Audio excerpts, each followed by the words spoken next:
Hi hello friends, ನಮಸ್ಕಾರ. Welcome back to my mini vlog series. Summer ಅಂತ ಹೇಳ್ತಾ ಇದ್ದಂಗೆ ನಮಗೆ ಹೊಟ್ಟೆಗೆ ತಂಪಾಗುವಂಥದ್ದು ಮೊಸರನ್ನ ಅಥವಾ ಮಜ್ಜಿಗೆ ಅನ್ನ ಈ ಥರದ್ದೇನಾದರೂ. ಸೊ ಅದಕ್ಕೆ ನಾನಿವತ್ತು ಲಂಚ್ಗೆ ಒಂದು ಡಿಸರ್ಟು, ಒಂದು ಏನು carbs with mixture of all fibre content ಅಂತಲೇ ಹೇಳ್ಬೋದು. ಕಾಳು, ತರಕಾರಿ ಮತ್ತು ಸೊಪ್ಪು ಎಲ್ಲ ಹಾಕ್ಬಿಟ್ಟು ನಾನು ಕರ್ಡ್ ರೈಸ್ ಮಾಡಿದ್ದೆ.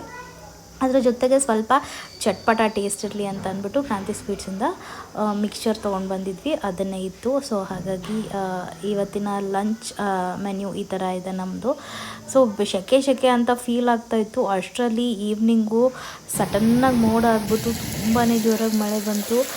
ನಾವು ಎಕ್ಸ್ಪೆಕ್ಟ್ ಮಾಡ್ತಾ ಇದ್ದಿದ್ದೆ ಇದು. ಆ್ಯಕ್ಚುಲಿ ಬ್ಯಾಂಗ್ಳೂರಲ್ಲಿ ಲಿಟ್ರಲಿ ತುಂಬ ಸೆಕೆ ಆಗ್ತಾಯಿತ್ತು. ಮಳೆ ಬಂದು ತುಂಬಾ ತಂಪಂತ ಅನ್ನಿಸ್ತಿದೆ. So that's it for the day. See you in the